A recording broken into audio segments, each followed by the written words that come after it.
Bienvenidas y bienvenidos a otra entrega de la deconstrucción como acontecimiento. Acontecimiento, por supuesto, mental, textual. Seguimos hoy con la cuarta entrega de la religión, un ensayo de Jacques Derrida cuyo subtítulo es Fe y saber, las dos fuentes de la religión en los límites de la mera razón. ¿Verdad? Y justamente seguimos en los bordes de la mera razón para continuar pensando en la religión, pero no con los artefactos que la religión ha creado, sino con otra cosa diferente a la religión para entender, digamos, su génesis, ¿no?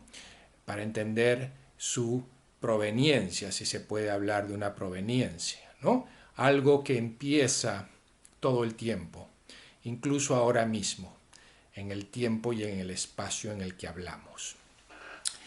Entonces, hemos analizado, hemos visto conceptos incluidos en la religión, tal como lo indemne, lo santo, lo salvo, lo sagrado, ¿no?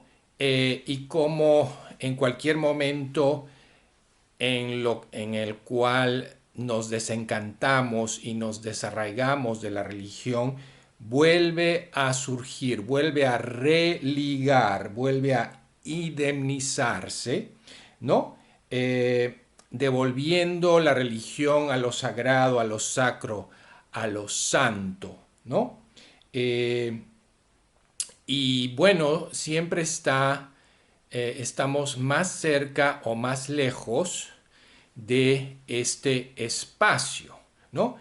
Pero lo que nunca cuestionamos es esto que es virgen, puro, santo, todas estas palabras, la no contaminación, uh, esto es lo que hay que cuestionar en los bordes de la religión.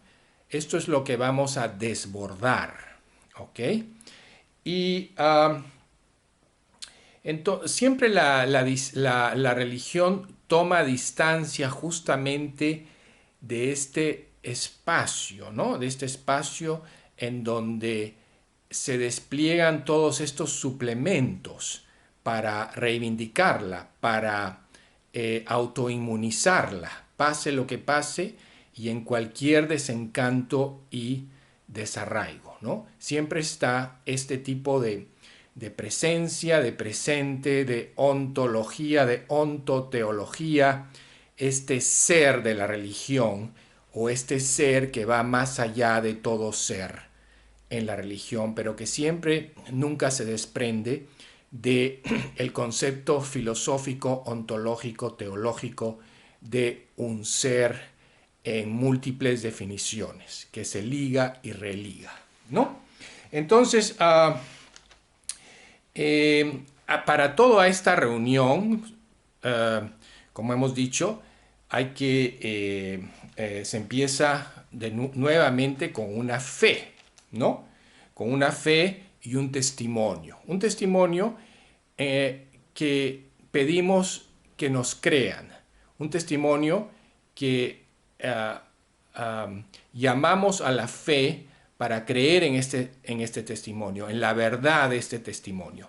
Y como lo hemos visto, sea religión o ciencia o política, siempre llamamos a una fe testimonial para que nos crean, aunque sea mentira lo que testimoniamos, pero o aunque sea desconocido, aunque no lo podamos probar, apelamos a la fe del otro, a una fe que siempre viene del otro, ¿no? Porque lo que testimoniamos no está justamente presente, ¿no? Y todos los conceptos de la fe, de lo puro, de lo santo, testimonian en una presencia que realmente debemos confiar que está ahí, aunque no lo esté. juramentamos, etc., ¿no? Ahora, yendo más allá, ¿no? Entonces hay que pensar qué es lo que retorna en la religión, más allá de lo santo, de lo sacro, de lo indemne, de la fe, de la creencia, más allá de toda indemnización. ¿Qué es lo que retorna? ¿Cuál, quién, cómo es este reaparecido? Que nunca debe ser parte de la cuestión, nunca debe ser parte del cuestionamiento de la religión, justamente. Y la religión no disimula esto, siempre hay un respeto, una distancia, ¿no? Que no debe ser parte de la cuestión, ni de la religión. Uh, y cuando se llega a este límite, entonces se llega al límite del saber y la creencia. Y ahí lo que a uno le queda es saber creer y creer saber. Pero nosotros, junto a Derrida, de la mano de Derrida, nos vamos a introducir en el espacio entre saber y creer y saber, que es lo más interesante de este ensayo, ¿no? Ahí está un reaparecido que no es ni sensible ni inteligible, no es un ser y que tampoco puede ser definido por la ontología, la ontología que es el estudio del ser, por ninguna ontología filosófica, ningún filosofema, o sea, ningún nombre filosófico, porque la filosofía, la base de la filosofía es, digamos, la diferencia entre lo sensible y lo inteligible. Y esto no es algo, este reaparecido, esta reaparición, no es algo que esté presente. Y justamente se asocia con un espacio del lenguaje. Un espacio que ya hemos nombrado muchas veces, que Derrida lo nombra con la palabra cora, que es un nombre que excede todos los nombres, ¿no? Pero bueno, sigamos concentrémonos justamente en este ensayo. Hay que testimoniar sobre el reaparecido, sobre qué o quién responde. ¿Qué saber obtenemos del espectro que reaparece? ¿Qué es saber? Eso es.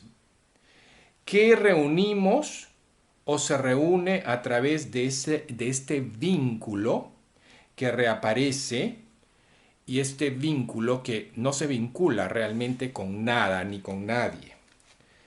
Este desierto en el desierto. ¿Qué aparece en este desierto en el desierto? ¿Qué habría que pensar del reaparecido que retorna? ¿No? Pero más allá de la kenosis, porque ustedes saben que anteriormente hemos visto la kenosis y la hemos definido como el vaciamiento de la voluntad para ser receptivo a Dios.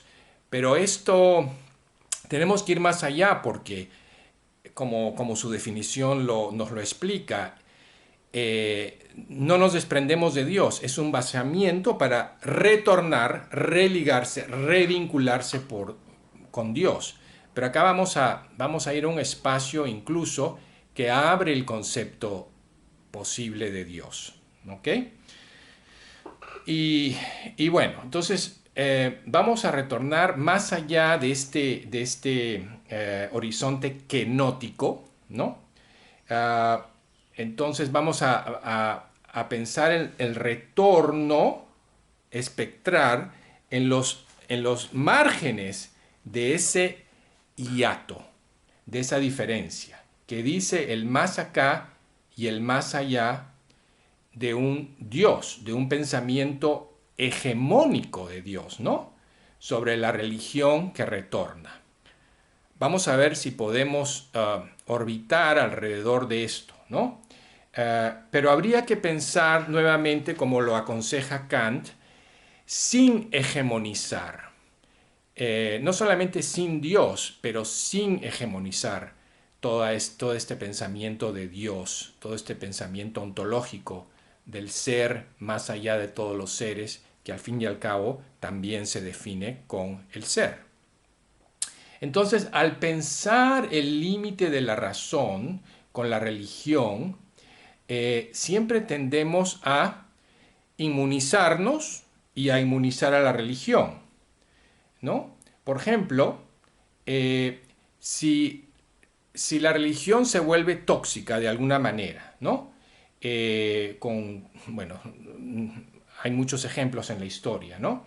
Entonces la religión se regresa a su vaciamiento, a su autoinmunidad, se autoinmuniza, ¿no?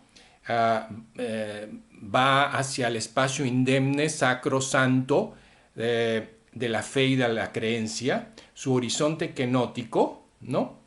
Y vuelve a inmunizarse y se vuelve autoinmune a su propia toxicidad.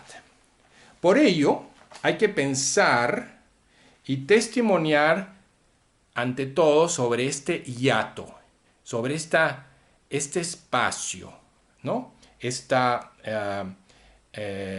forma, este lugar que nunca, que decimos forma, pero nunca toma lugar, nunca es una forma, recibe todos los lugares, da nombres, pero excede a todos los nombres. Vamos a pensar en este hiato que ya también Derrida lo analiza como différance, también como espaciamiento, como cora,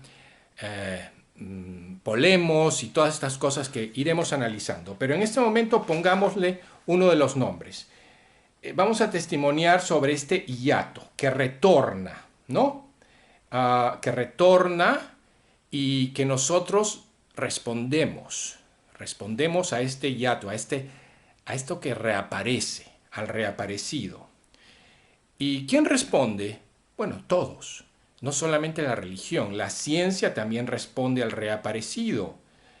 Lo mismo que el ateísmo, lo mismo que la religión, especialmente la política, que gira a través siempre de un hiato, ¿no? Todos ellos ignoran de manera diferente este hiato. O sea, todos ellos se resisten, suplementan, completan de manera diferente esta hiato, que no es otra cosa que una diferencia diferida. La religión se difiere de sí misma y difiere de las ciencias y de la política, ¿no? Se difieren en cuanto al hiato. Y eso significa también que se complementan, a pesar de que pueden estar en polos opuestos y se suplementan. Y pelean, hacen incluso guerras para después de nuevo reunirse, ¿no? Entonces, todos ellos responden a su propio vaciamiento, ¿no? La ciencia tiene un vaciamiento que es diferente a la kenosis, pero también que es similar, en donde se renuevan las teorías o se crean nuevas teorías y nuevos descubrimientos. Entonces, este hiato siempre es un espacio desconocido, es el acontecimiento del pensar, ¿no? No es un acontecimiento histórico porque desaparece en la historia. Entonces, este hiato es un espacio desconocido que se pone en movimiento, ¿no? Responde, como hemos dicho, de manera diferente ante la ciencia y la religión. Y desde este espacio desconocido y no hegemónico emergerán todas las nuevas promesas, los mesianismos, las creencias, las nuevas fes, saberes, los cálculos sobre verdades y presencias, lo científico, lo religioso, lo político, lo propio, lo apropiado, los fines de los entes, de las cosas, de la historia, la propiedad. Entonces todos jugamos en el espacio sagrado, en el hiato indemne, al cual guardamos respeto, al cual nos resistimos también, pues desaparece de todos nuestros descubrimientos, ¿no? Este es el espacio espectral donde se ponen en movimiento las distancias, las velocidades, las aproximaciones, las dislocaciones, el desarraigo, por supuesto, el desencanto, etc. Y todo vuelve a empezar nuevamente, ¿no? Derrida luego articulará este hiato como el hiato de la justicia. Se puede construir todo menos la justicia, ¿no? Quizás en este momento, como una parte, vamos a hacer una reflexión. Por ejemplo, la hospitalidad y la justicia para Derrida están íntimamente relacionadas, pero como imposibles. Por ejemplo, imaginemos la hospitalidad absoluta. La hospitalidad absoluta y la justicia absoluta es abrir la casa y por ende las fronteras, no solamente nuestra casa familiar, pero todas las fronteras de todos los países, a cualquier extranjero, sin importar de dónde venga, si tiene nombre, cuál es su género o su familia o su herencia. Este sería el imposible de la justicia hospitalaria, la hospitalidad absoluta. Pero ese imposible, ¿ok?, que siempre lo debemos tener en nuestra mente como un hiato por trabajarse, siempre va a trabajarse no por medio de la justicia absoluta, sino de las leyes. ¿Por qué? Porque puede pasar que si tú abres tu casa y abres tus brazos al extraño, a lo totalmente otro, extraño, extranjero e insólito, a la sorpresa total, esto puede traer también el mal radical y el otro puede robarte, violarte, matarte, etc. Entonces ahí desde este hiato empieza, desde este lugar, desde este espacio empiezan las leyes, la ética, la religión, la ciencia, los programas, las cosas, los fines, las finalidades. Pero el hiato sigue indemne, o sea que las leyes van a poder modificarse, ¿no? Y todas las ideas para perfeccionar esta hospitalidad absoluta y esta justicia que no es deconstruible. Y eso pasará a través de la historia. Entonces, este espacio, volviendo a nuestro ensayo, este espacio desarraigado, este hiato, ahí vemos lo imposible, o sea, lo invisible, algo que todavía no es ni inteligible ni perceptible, algo totalmente nuevo, ¿verdad? Algo que excede todo nombre. Y desde donde se percibe justamente este espacio sensible, no sensible, que es el hiato indemne. Y el hiato indemne no solamente pertenece no solamente alude a la hospitalidad absoluta, pero es un hiato indemne en todo, alude a la ciencia intocada, al centro de todas las religiones, ¿no? Al bien, a tantas cosas que suplementan este hiato y que al mismo tiempo el hiato desaparece cuando nos deja todos estos conceptos y vuelve a reaparecer cuando vuelve a aparecer la cuestión del qué o quién es este reaparecido que en este momento llamamos el hiato, ¿no? Entonces,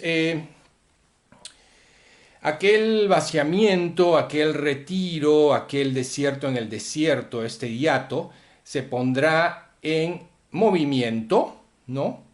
Y pondrá en movimiento a la religión, a las ciencias, como hemos visto, ¿no? Y así se fundan los fundamentos, las libertades, pero también los fundamentalismos, las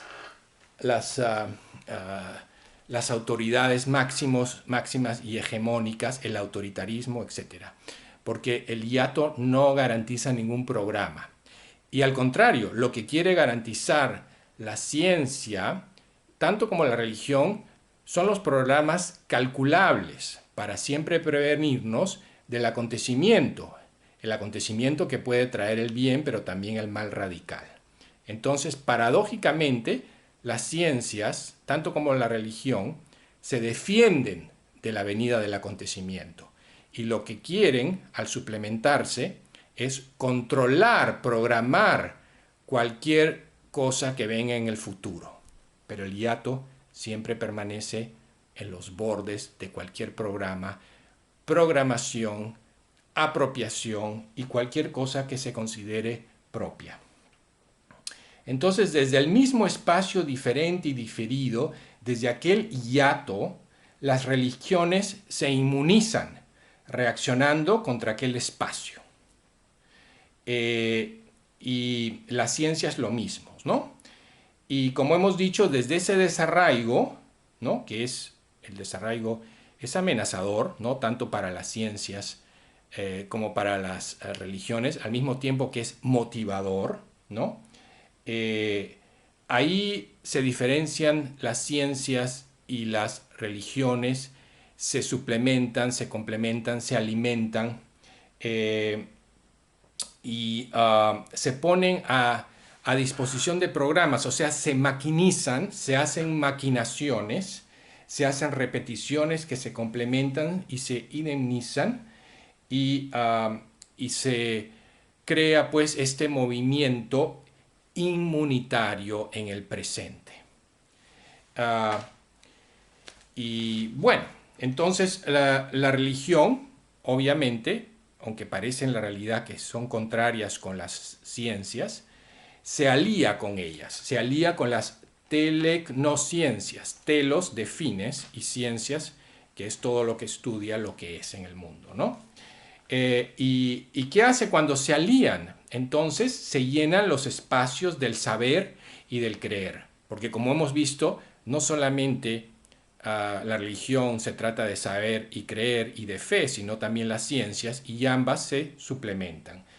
¿Se suplementan para qué? Para controlar el acontecimiento, para que el acontecimiento que llegue sea un programa, sea programado, para defenderse del acontecimiento como tal. Bueno, no hay un acontecimiento como tal porque siempre está en el horizonte de lo nuevo, ¿no?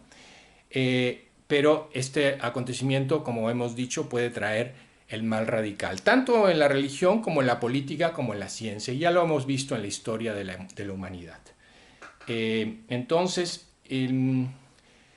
al mismo tiempo la religión reacciona y la ciencia contra este desarraigo, se automatizan, se proyectan, se suplementan, maquinan cosas para automatizar y programar el futuro, ¿no? El porvenir nunca, este porvenir que es el hiato que lo podemos ver no solamente como différance, pero el hiato que nunca está presente, que está entre el tiempo y el espacio, y siempre va a haber una diferencia entre el tiempo y el espacio. Este porvenir nunca tolerará ninguna previsión, ni de la telecnociencia, ni de la religión, ni de la política. Y justamente y paradójicamente, como no tolera nada de esto, todas estas fuerzas institucionales nos van a arrastrar ante esta oleada tecnológica, oleada científica, oleada política, ¿no? Y nada estará salvo en el futuro acontecimal de este hiato, ¿no? Y bueno, continuaremos en nuestra próxima entrega con los bordes y los desbordes de la religión y las ciencias. Gracias por escuchar.